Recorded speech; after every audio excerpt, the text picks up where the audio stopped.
Olá, eu sou o professor de História, Eduardo Benedito, e nesta videoaula nós daremos continuidade aos nossos estudos a respeito dos sistemas coloniais europeus, a América colonial. E no vídeo de hoje estaremos abordando os aspectos a respeito da conquista e colonização da América espanhola. Então esse é um tema do currículo de História dos segundos anos do ensino médio.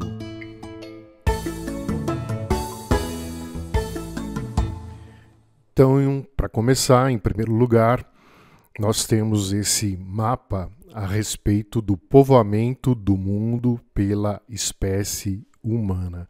Então, vou aqui já direto aqui na legenda para a gente ler a respeito, uma explicação a respeito desse mapa. Partindo do centro e do sul da África, o Homo sapiens sapiens, que surgiu há cerca de 150 mil anos, deslocou-se lentamente, aproximadamente 5 quilômetros a cada geração, através do norte do continente para a Europa e a Ásia. Em um segundo momento, entre aproximadamente 12 mil e 50 mil anos, indivíduos dessa espécie atingiram o continente americano em diversas correntes migratórias que cruzaram o Estreito de Bering, considerado a mais provável porta de entrada do homem moderno na América. Então, mais ou menos entre 200 e 100 mil anos atrás, a partir aqui do continente africano, o homem que é originário da África, começou um processo de migração e povoamento de outros continentes do planeta.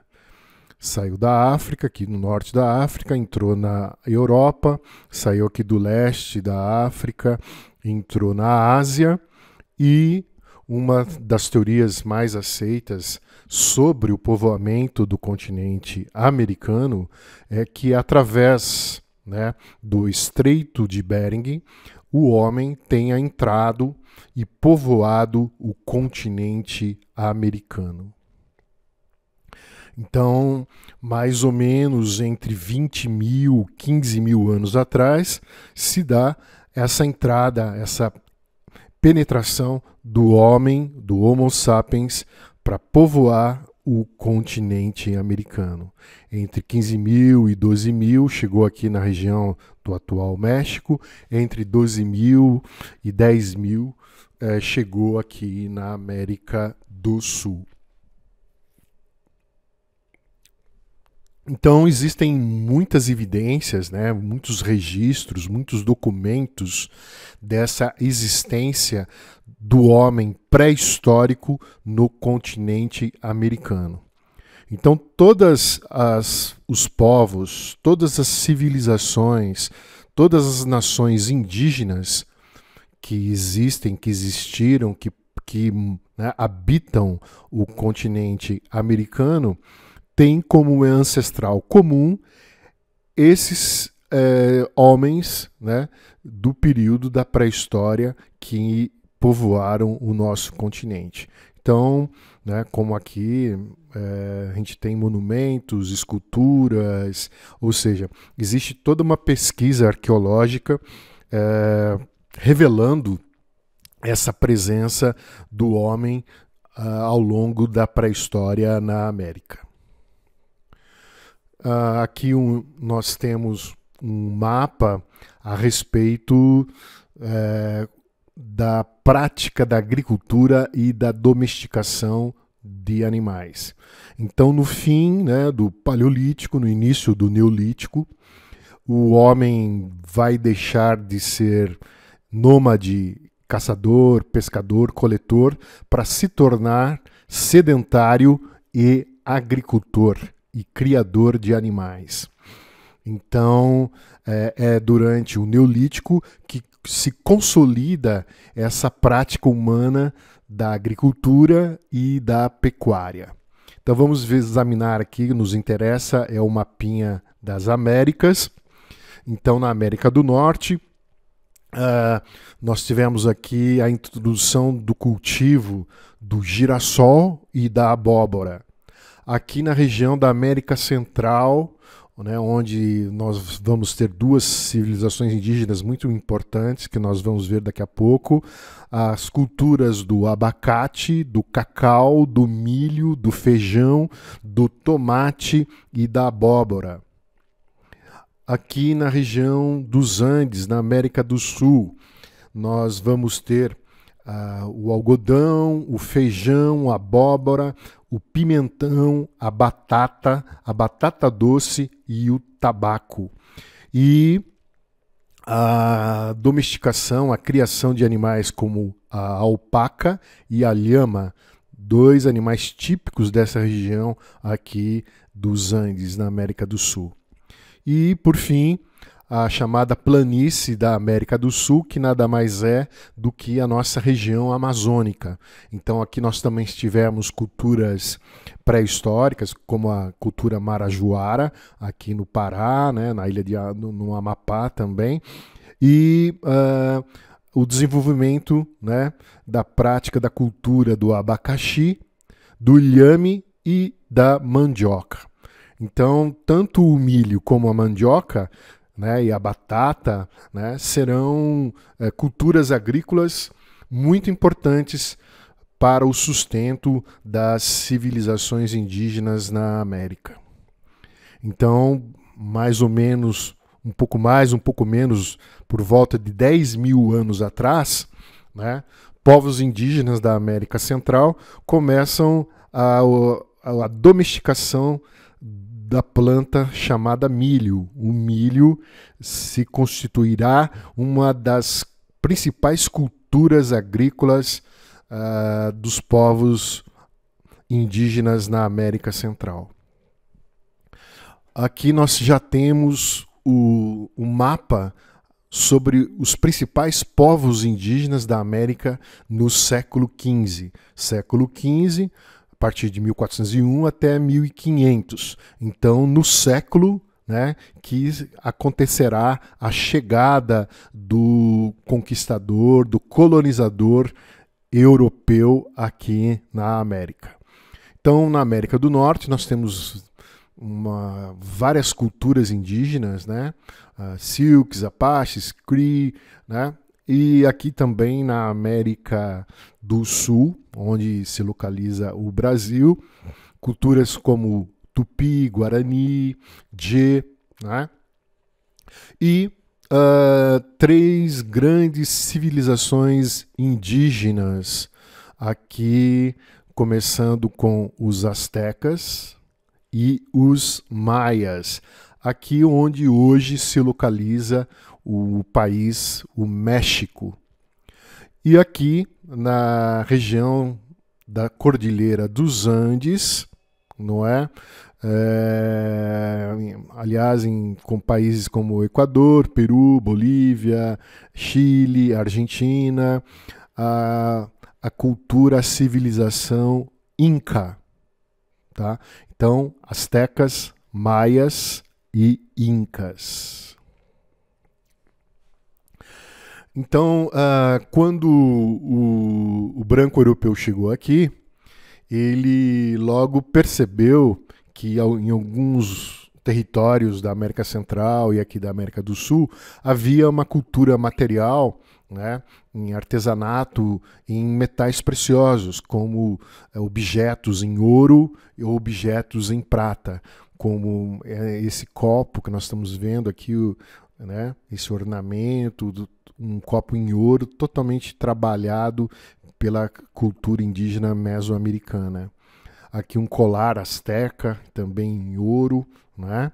Então, essas evidências vão provocar a ambição, né, do conquistador, do colonizador europeu em obter o acesso a essas regiões onde você teria a produção, a extração de metais preciosos como ouro e prata.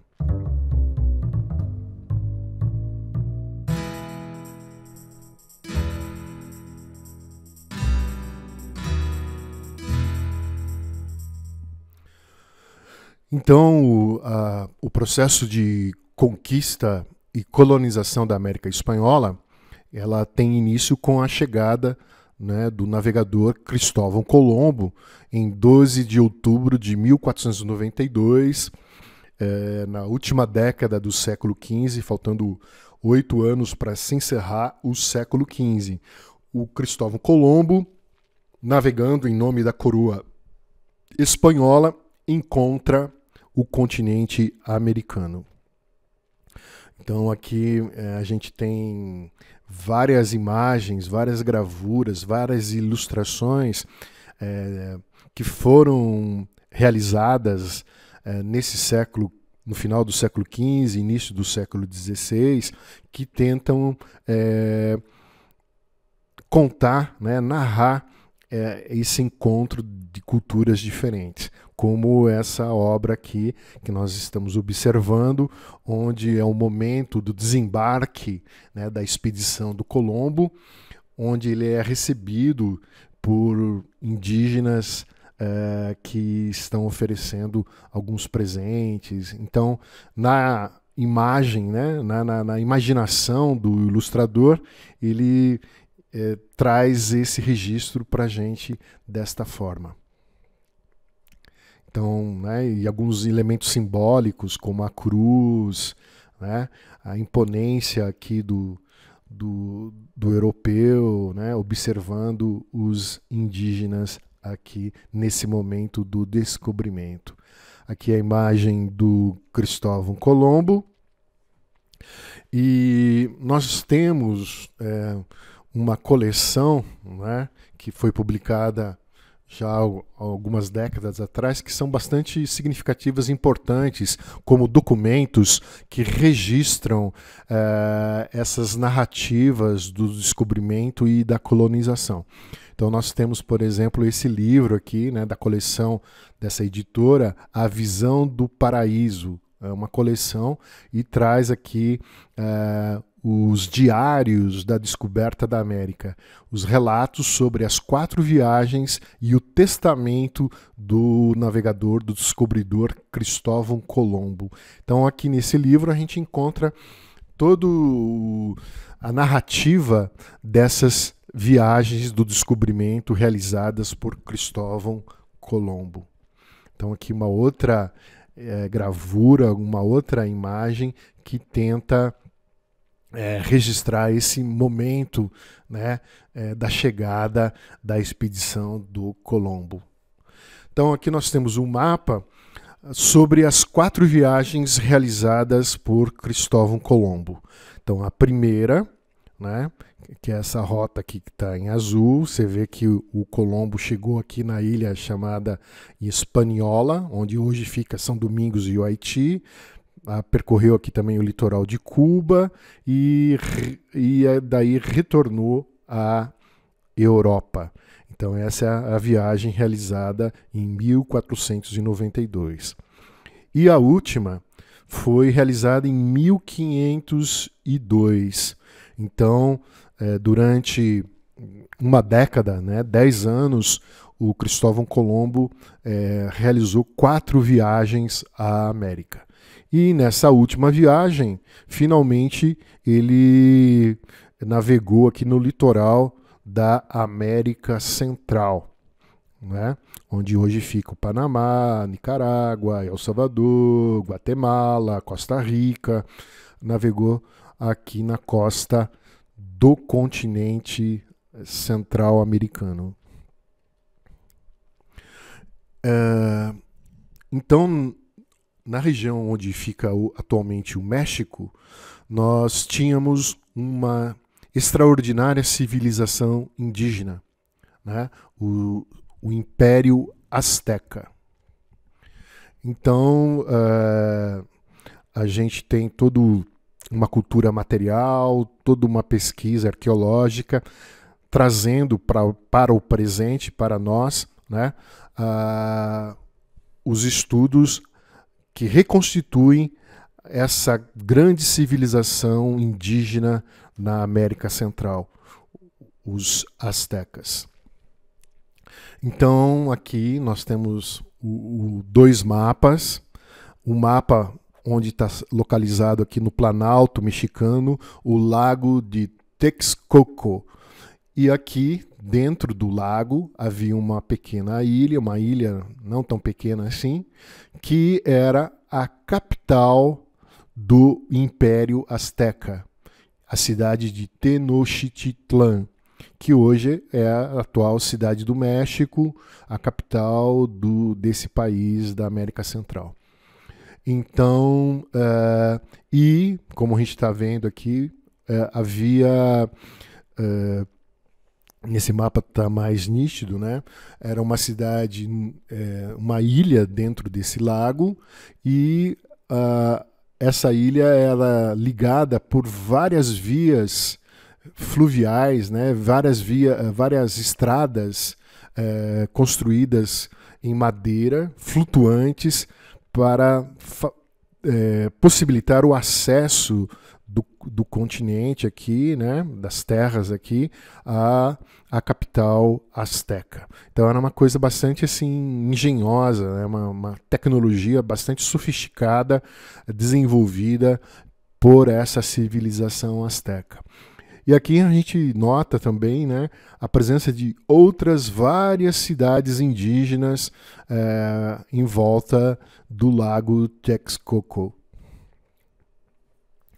Na verdade, eram 3 grandes cidades que faziam parte desta confederação do império principal, do Império Azteca.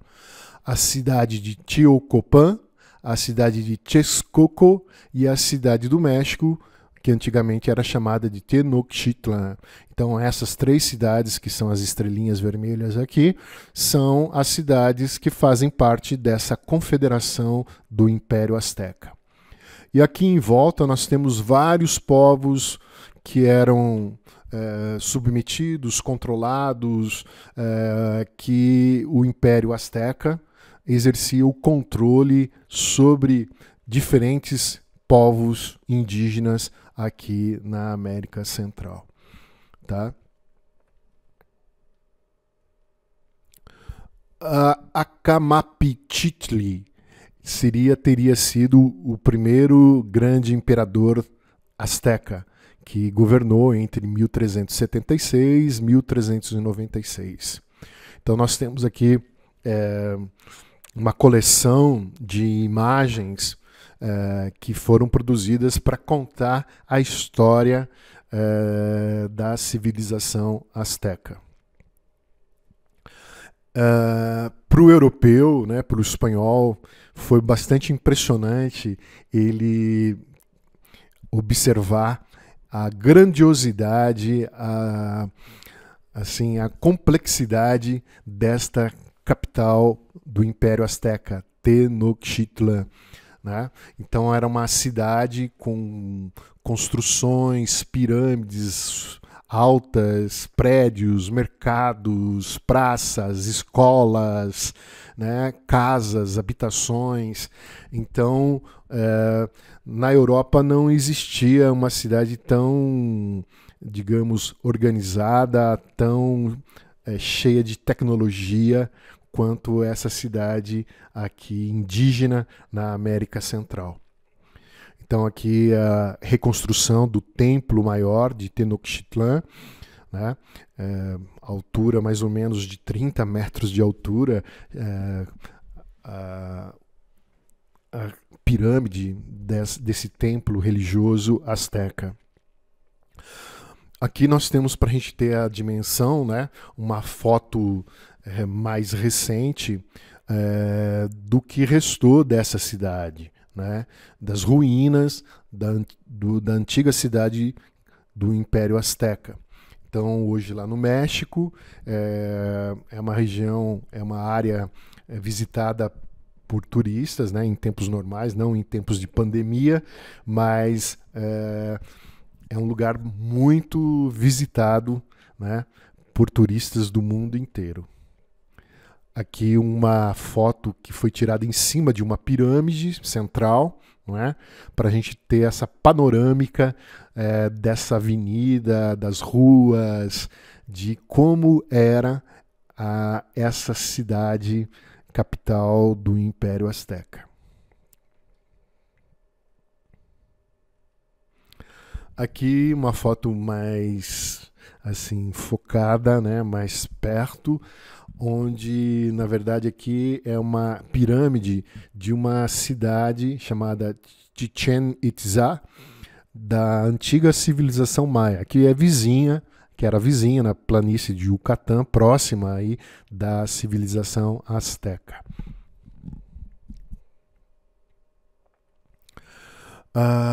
Aqui nós temos a famosa Pedra do Sol, um grande monolito de pedra que foi desenterrado em 1790 na cidade do México e representa 5 eras da história mítica azteca com imagem de calendário, o calendário azteca, a Pedra do Sol. Então nós temos aqui o 12º imperador do Império Azteca, Montezuma I, e depois o Montezuma ou Moctezuma II, que governou o Império Azteca entre 1502 e 1520. Então foi esse imperador azteca que teve o dissabor de encontrar, né, o conquistador e o colonizador espanhol. Então, segundo essas narrativas da história do Império Azteca, o Montezuma ele teve um presságio, ele teve um pressentimento que algo de muito grave, de muito importante estaria a acontecer num futuro bem próximo contra ou sobre a civilização azteca. Então, em 1519, tem o início o processo de conquista da América, que foi liderado, conduzido pelo conquistador chamado Hernán Cortés, na região do México, no território da cultura azteca. Então a conquista se revestiu de uma brutal violência, aniquilando ou submetendo a maioria dos povos indígenas a várias formas de exploração com o domínio do trabalho compulsório, do trabalho obrigatório.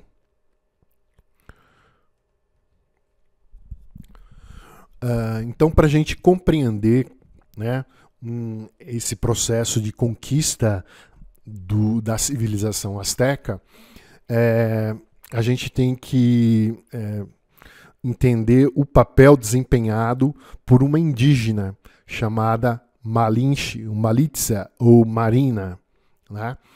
Ela foi enviada num grupo de mulheres indígenas que fizeram parte da recepção dos viajantes, dos navegadores espanhóis que tinham acabado de chegar no México. E essa mulher, essa indígena, ela já era bilíngue, ela falava 2 idiomas indígenas, o asteca e o maia. E rapidamente ela aprendeu também a falar o espanhol. Então ela foi usada, né? Ela intermediava a comunicação entre os indígenas e os recém-chegados. E passou a ser usada em operações de conquista, infiltrada em várias tribos. Se tornou também amante do Cortés, teve um filho com o conquistador chamado Martín, que é considerado o primeiro mexicano. Então aqui é um detalhe de um mural de um artista muito famoso mexicano chamado Diego Rivera, que tenta aqui retratar a Marina com o filhinho, e aqui o os espanhóis conquistadores, o Miguel Cortés, o Hernán Cortés. Então a Marina, né, ela virou a tradutora, virou a pessoa que trazia as informações a respeito dos indígenas a o Hernán Cortés. Ela é uma figura muito polêmica dentro da história mexicana, né? Existem várias obras de gráficas, pinturas, quadros, murais e até mesmo estudos e livros, como o livro aqui da Laura Esquivel, a respeito da trajetória, uma novela sobre a Malinche. Então ela esteve presente no primeiro encontro entre o Cortés e o Montezuma, segundo imperador do Azteca, nesse encontro que aconteceu no dia 8 de novembro de 1519. Então a Malitzin, a Malinche ou Marina, serviu de tradutora, intérprete ao conquistador. Lá no México, né, a fama dela ficou, ela é também chamada de a xingada, a traidora, a Judas mexicana, ou seja, a indígena que ajudou o conquistador europeu, espanhol, a liquidar, a derrotar a civilização azteca. Uma obra muito importante que analisa essa questão da linguagem, da comunicação, é a obra do filósofo e linguista Tezzevetan Todorov, que escreveu esse livro, a capa desse livro que nós estamos aqui à direita, A Conquista da América, a questão do outro. Então, ele ressalta a importância da linguagem em todo o processo de domínio da civilização azteca e dos povos ao redor. Então, segundo o Todorov, a conquista do México teria sido impossível sem a presença, sem a intermediação da Malinche, da Marina. Então, os espanhóis entendiam muito bem o que os índios estavam dizendo, as intenções, as ações dos índios, e os índios não tinham essa mesma percepção que os espanhóis tinham a respeito deles. Um outro fator que pode ser considerado também é a chamada teoria fatalista. Então, num primeiro momento, o imperador Montezuma teria, a princípio, acreditado na possibilidade de que o Cortés poderia ser a reencarnação de um antigo deus azteca. E ele, inclusive, teve assim, ficou na dúvida, ficou assim, sem saber o que deveria realmente fazer em relação a esses conquistadores que tinham chegado. Inclusive, ele convidou o Cortés e os soldados, as tropas do Cortés, a se hospedarem no interior da capital azteca, né, como convidado do imperador. Houve um pequeno conflito entre indígenas e os conquistadores, e o Hernán Cortés aproveitou esse episódio para tornar o imperador azteca como refém, como seu prisioneiro. Então o Montezuma ficou preso dentro do seu próprio palácio, dentro da sua própria cidade, da sua própria capital.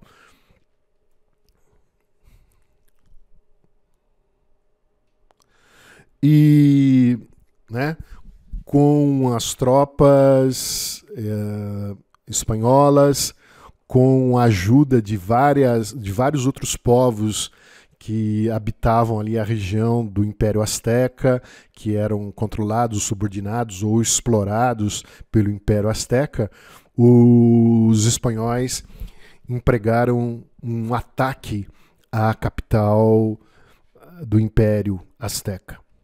Então, em 1521, os soldados espanhóis saquearam a cidade de Tenochtitlan. Nessa ocasião, o imperador Montezuma foi morto, né? E ele foi sucedido pelo último imperador da civilização asteca, chamado Cuauhtémoc, aqui nessa pintura neoclássica de um pintor mexicano, Leandro Azaguirre, O Martírio de Cuauhtémoc, né? Então, quais seriam os principais fatores para explicar a rapidez da conquista? Então, em primeiro lugar, a superioridade bélica, os tipos de armas, né? As espadas, as lanças de aço, as armas de fogo, o uso do cavalo, que possibilitava uma mobilidade e eficiência nos campos de batalha, o uso de cachorros, a manipulação das divisões internas entre os povos indígenas da região da civilização do Império Azteca, as múltiplas doenças trazidas pelo branco, né? E a questão da comunicação, da linguagem, que já analisamos, e é aquela questão também do fatalismo. Então, esse conjunto de fatores seriam agindo, né, como o que possibilitou a rápida destruição do Império Azteca. Nós temos inúmeras narrativas a respeito desse processo de conquista da América, né? E um dos mais importantes é o livro escrito pelo Frei Bartolomé de las Casas. Ele esteve presente, ele acompanhou em loco, né, esse processo de conquista do Império Azteca. E escreveu esse livro chamado O Paraíso Destruído, a sangrenta história da conquista da América. Aqui é uma edição de pocket, né, livrinho de bolso. Então, nós vamos ler um trecho desse livro. Deus criou toda essa gente infinita, de todas as espécies, muito simples, sem astúcia, sem malícia, muito obedientes e muito fiéis aos seus senhores naturais e aos espanhóis a quem servem. Muito humildes, muito pacientes, muito pacíficas, sem ódio e de forma alguma desejosos de vingança. Sobre esses cordeiros tão dóceis, os espanhóis se arremessaram no mesmo instante em que os conheceram. E como lobos, leões e tigres, não fazem ali senão despedaçar, matar e destruir esse povo por estranhas crueldades. A causa pela qual os espanhóis destruíram tal infinidade de almas foi unicamente não terem finalidade última senão o ouro, para enriquecer em pouco tempo. Isso eu posso afirmar como tendo visto. Então, aqui uma outra edição anterior, né, uma edição, um livro maior, né, de uma série chamada A Visão dos Vencidos, Frei Bartolomé de las Casas, brevíssima relação da destruição das Índias, o paraíso destruído, a sangrenta história da conquista da América Espanhola. Então, nós temos também um artista gráfico da época, muito importante, que ilustrou, que trabalhou em várias obras a respeito desse processo, tanto de navegações como de conquista e colonização do continente americano. Esse artista é o Theodore de Bry, editor responsável pela publicação de uma importante coleção de relatos ilustrados sobre a era das navegações e da expansão europeia. Theodore de Bry nasceu em Liège, hoje território belga, em 1528. Entre as publicações que ele fez parte tem as Grandes Voyages, as Grandes Viagens. Então, esse artista, né, procurou, nas suas obras gráficas, retratar esses momentos do domínio, da conquista, do encontro dos europeus com os povos indígenas na América. O Theodore de Bry, por incrível que pareça, ele nunca esteve na América. Ele se baseou, para realizar as suas obras nos relatos, nos escritos das pessoas que estiveram na América, como cronistas, exploradores e pintores. Então, ele, de uma forma ou de outra, ele contribuiu para a gente ter, imaginar como teria sido esse processo de conquista da América. Então, a desestruturação de grande parte do universo indígena, não apenas nos aspectos materiais, mas também espirituais, decorrentes da conquista militar, da evangelização e da aculturação.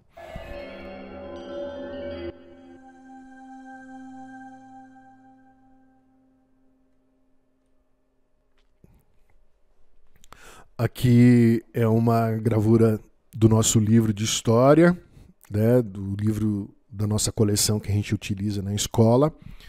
E nesta fonte iconográfica, extraída de um códice asteca do século XVI, pode-se ver a representação de indígenas atingidos por doenças introduzidas pelos europeus, que dizimaram milhões de pessoas.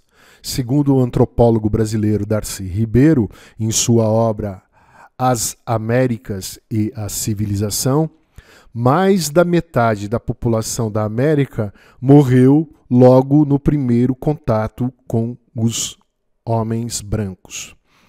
Então, além desse conflito militar, desse conflito entre o conquistador europeu e os povos indígenas da América, nós tivemos também o problema dos surtos de epidemias, de doenças trazidas pelo branco para a América, como gripe, resfriado, sarampo, varíola, cachumba, uma série de doenças que eram desconhecidas na América, chegaram com os viajantes europeus e acabaram também contribuindo para dizimar os povos indígenas na América.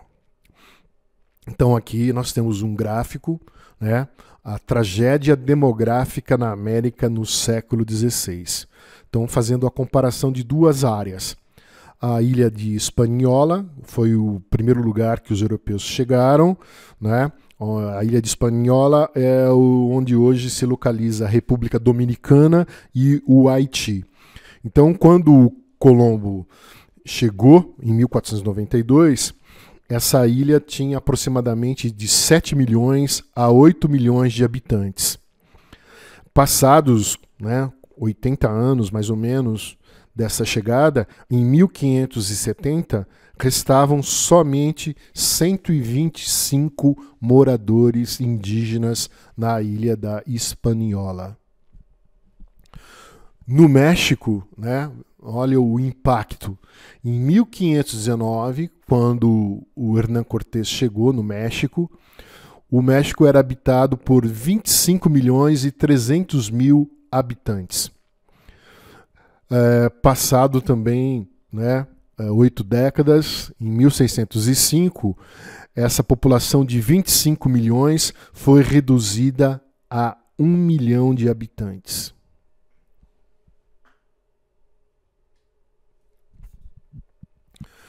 Aqui nós temos um trabalho de um artista mexicano muito importante chamado Diego Rivera. Então, a técnica, eles são muralistas, fazem trabalhos em paredes de instituições, de museus, né? Eles são assim considerados artistas extraordinários, e aqui nessa obra o Diego Rivera tenta trazer algumas cenas, algumas imagens desse processo de conquista e colonização da América Espanhola. Né? Os elementos aqui da exploração, da violência, da religiosidade, né? Da exploração. Então, são vários elementos presentes nessa obra muralista do Diego Rivera. Então, para a gente entender, para a gente compreender, né, é necessário que a gente considere a mentalidade do conquistador ibérico.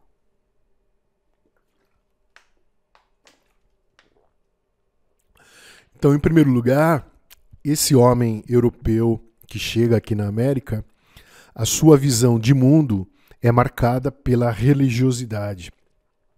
E no caso específico dos descobridores e conquistadores ibéricos, pela herança da Guerra da Reconquista, com a expulsão dos árabes muçulmanos da Península Ibérica. Então, lá na Península Ibérica, onde se localiza Portugal e Espanha, houve uma longa ocupação árabe-muçulmana por muitos séculos, durante boa parte da Idade Média e início da Idade Moderna. Então, os reinos cristãos ficaram aqui restritos nessa área mais ao norte da Península Ibérica. E, ao longo de vários séculos, eles foram expulsando lentamente e reocupando, reconquistando territórios e colocando para fora da Europa os árabes muçulmanos que estavam aqui há muito tempo. Então, esse europeu que chega aqui para dominar, conquistar a América, ele traz um pouco dessa mentalidade que esteve presente nesse processo da chamada Guerra de Reconquista. Os ibéricos consideravam o cristianismo a única religião verdadeira. E também outro aspecto que a gente tem que considerar, que nesse momento da conquista e colonização da América, na Europa, nós estamos tendo as chamadas reforma e contra-reforma religiosa. Então, uma disputa, uma luta dentro da própria cristandade dentro da Europa. Ainda, então, para o europeu, as forças do mal, representadas por muçulmanos, judeus, ciganos, hereges e outros sujeitos históricos considerados infiéis. Essas representações foram transplantadas para a América no contexto da conquista, e os indígenas de pele mais escura, assim como os mouros, foram vistos como aqueles que deviam ser perseguidos, combatidos e derrotados. Então, o espanhol, o conquistador espanhol, vê os povos indígenas como um inimigo, como comparando aos árabes muçulmanos que estavam lá dominando a Península Ibérica. Então, essa mesma mentalidade é transportada para a América.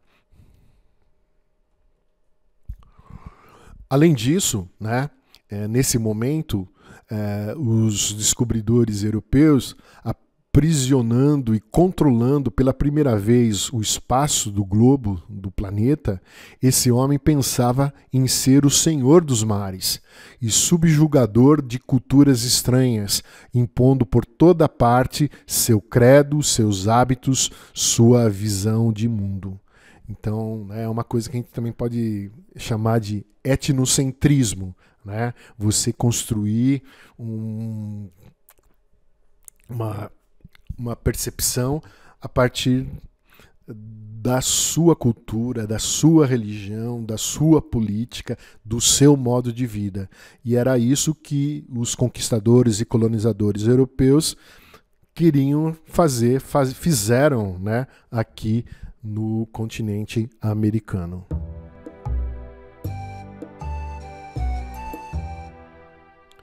Então, na região dos Andes, da Cordilheira dos Andes, também havia uma civilização muito importante, muito complexa, né, que era a civilização asteca ou o Império Azteca. Então, aqui umas ruínas de uma cidade asteca, Machu Picchu, lá em cima da Cordilheira dos Andes. Então, o Império Azteca está localizado nessa região, que aqui nós temos a chamada Cordilheira dos Andes, na América do Sul. E as terras do Império Inca, elas se estendiam pelos atuais países, né? O Equador, pelo Peru, pela Bolívia, pelo Chile e pela Argentina. Era um vasto território deste Império Inca. Então aqui, de novo, uma imagem, né? Essas cidades são hoje patrimônio da humanidade, são tombadas e, igualmente como lá as cidades mexicanas, são visitadas por muitos turistas do mundo inteiro. Então aqui também, né, essas civilizações dominavam a tecnologia de extração e de confecção de objetos, principalmente em prata. Então aqui nós temos 2 copos feitos em prata desta cultura inca. Aqui a lhama, né, também em prata maciça. Aqui uma jarra em ouro, né, ornada, desenhada com elementos da cultura figurativa inca. Foram também hábeis tecelões, né? Usavam a lã da alpaca para confeccionar ponches, mantas, blusas, roupas, né? Então aqui a gente vê aqui uma típica indígena inca, né? Com roupas, né? Confecções produzidas com lã, né? Então lá em cima, lá nas alturas dos Andes, a temperatura é bastante baixa, frio, então era a necessidade de você ter confecções, roupas para se proteger do frio. Então, o principal conquistador, né, espanhol dessa região do Império Inca foi o Francisco Pizarro, que chegou nessa região entre 1531 e 1534. E, igualmente, os acontecimentos da conquista mexicana se repetiram no domínio, na conquista do Império Inca. Então, praticamente os mesmos métodos, as mesmas formas de subjugar a civilização Inca foram os mesmos praticados lá no momento da derrota, da conquista do Império Azteca. Aqui o Tupac Amaru, que foi um líder de uma revolta contra a colonização espanhola do Império Inca.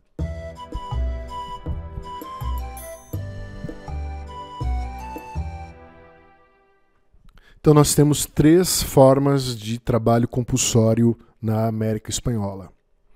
Então o primeiro é o repartimento. Esse tipo de sistema era usualmente gerido através de um sorteio, onde os índios selecionados deveriam trabalhar compulsoriamente durante certo tempo. A fim da jornada, os índios recebiam uma compensação financeira de baixo valor. Com o passar do tempo, as populações escolhidas para esse tipo de atividade passaram a receber um partido, ou seja, uma parcela dos metais preciosos recolhidos durante o tempo de serviço. Então, o trabalho obrigatório indígena era utilizado nas minas, né, de ouro e prata. Uma outra modalidade é a chamada mitá. Os indígenas de uma determinada aldeia eram obrigados a trabalhar para os espanhóis durante 4 meses por ano. Os trabalhadores indígenas, chamados mitaios, recebiam cerca de 1/3 do salário de um trabalhador livre. Também eram utilizados na extração de ouro e prata. E a chamada encomienda, o direito dado ao colono espanhol, o encomendeiro, de explorar o trabalho indígena nas minas, plantações e fazendas por certo período. Em troca do direito sobre o trabalho indígena, o colono devia pagar tributos à metrópole espanhola. Então, o trabalho indígena, além das minas, foi utilizado também em fazendas, em plantações, em outras práticas econômicas. Então, agora nós temos aqui para a gente dar uma analisada no mapa da América Espanhola, da economia da América Espanhola no século XVII. Século XVII, 1601 a 1700. Então, a principal atividade da economia colonial espanhola, sem dúvida, continuava sendo a mineração. Então, aqui no México, exploração de ouro, aqui na Colômbia, exploração de ouro, e aqui, né, na Bolívia, Potosí, no Peru, a exploração de prata, principalmente. À medida que a produtividade da mineração ia diminuindo, né, a Espanha também foi obrigada a desenvolver projetos agrícolas dentro da América Espanhola. Então, algumas culturas originárias da própria América, né, culturas locais, como o cacau, a batata, o milho e o tabaco. E também culturas que foram trazidas pelo colonizador, como a cana-de-açúcar e o algodão. Também tivemos projetos de criação de animais, de pecuária, aqui nos Andes, a alpaca e a lhama, né? E aqui na região aqui, Argentina, próximo da Bolívia também, a criação de gado, de mulas e cavalos.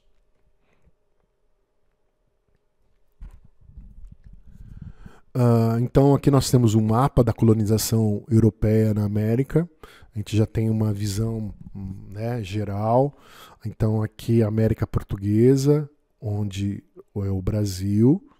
Daqui, né, do sul dos Estados Unidos, América Central inteira, grande parte do Caribe e praticamente, com exceção do Brasil, toda a América Espanhola, toda a América Latina, América do Sul, a área de colonização espanhola, a América Espanhola.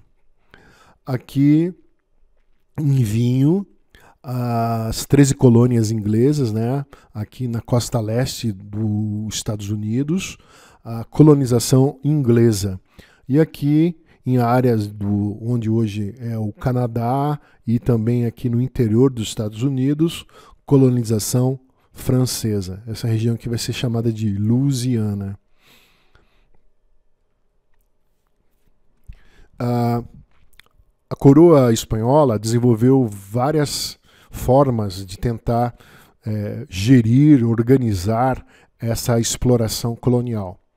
Entre essas medidas, nós temos o chamado regime de portos únicos, ou seja, toda a produção colonial, toda a riqueza produzida na América Espanhola devia ser exportada para a Europa através de 3 portos. Então, aqui no México, o porto de Veracruz, aqui no Panamá, o Porto Belo, e aqui na Colômbia, o porto de Cartagena. Então, a riqueza, né, produzida na América Espanhola devia ser embarcada através desses 3 portos. E aqui na metrópole, na Espanha, por muito tempo, até 1717, o porto de entrada dessas mercadorias era o porto de Sevilha. E a partir de 1717, também o porto de Cádiz. Então, os portos na colônia de embarque das mercadorias e também, né, dos produtos que vinham da metrópole. Lembra na aula passada do gráfico do Pacto Colonial? E aqui na Europa, na metrópole, os portos, né, de Sevilha e Cádiz. Para tentar melhorar a eficiência da organização administrativa, a coroa espanhola ela dividiu o seu território em vice-reinos e capitanias gerais. Então, o vice-reino da Espanha, no México, o vice-reino da Granada, na Colômbia e Equador, o vice-reino do Peru, no Peru e parte da Bolívia, o vice-reino da Prata, parte da Bolívia, Argentina, Paraguai, Uruguai, e aqui as capitanias gerais, da Guatemala, de Cuba, da Venezuela e do Chile. A coroa espanhola também criou 2 instituições para exercer o controle da metrópole sobre esse mundo colonial. Então, em primeiro lugar, a chamada Casa de Contratação, que foi criada em 1503, sediada em Sevilha, Espanha. Era o órgão encarregado de controlar o comércio e a navegação entre a Espanha e suas colônias na América. E o chamado Conselho das Índias, criado em 1524, órgão criado pela monarquia espanhola para administrar suas colônias na América, presidido pelo próprio rei. Cuidava da legislação, da justiça, nomeação ou destituição de funcionários coloniais.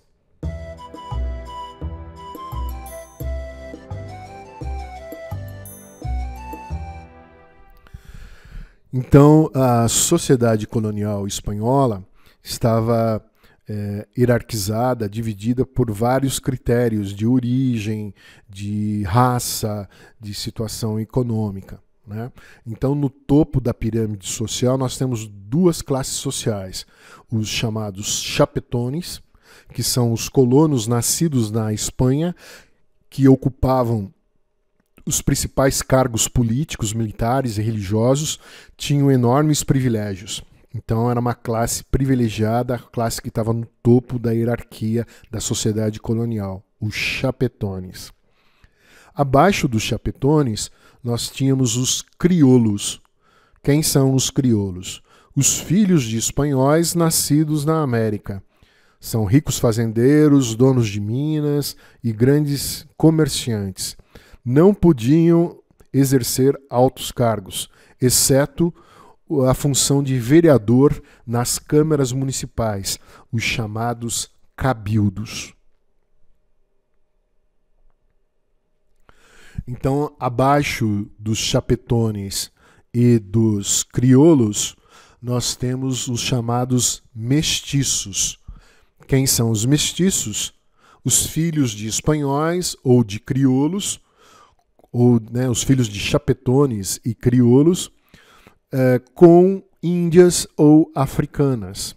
Então, esses mestiços ocupavam funções de pouco prestígio, como pedreiros, carpinteiros, ferreiros e capatazes de fazendas, ou seja, trabalhadores livres, né, mas num patamar inferior da hierarquia social.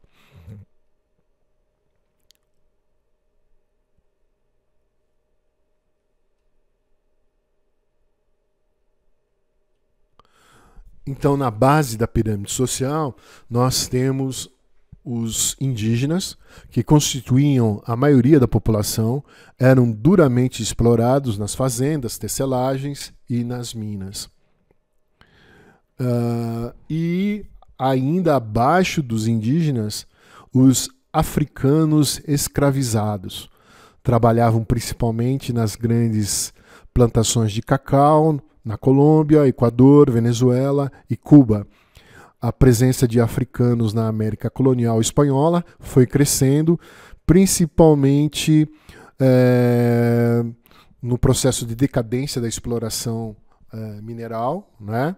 E na implementação de projetos agrícolas, e onde nós tivemos também a drástica redução da população original, da população indígena. Então, os escravos trazidos da África eram empregados como trabalhadores na mão de obra de projetos agrícolas de plantation, que a gente viu o conceito também na aula anterior. Então, esse é o quadro da sociedade colonial espanhola. Então, nós estamos terminando por aqui essa segunda aula a respeito dos sistemas coloniais europeus, a América colonial, e hoje nós trabalhamos a respeito da América espanhola. Nos próximos vídeos vamos ver a colonização, a conquista e colonização da América inglesa, a conquista e a colonização da América portuguesa.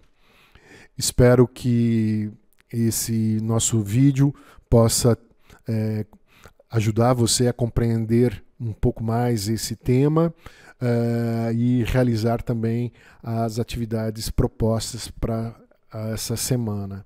Então, muito obrigado pela atenção e até a próxima videoaula. Muito obrigado.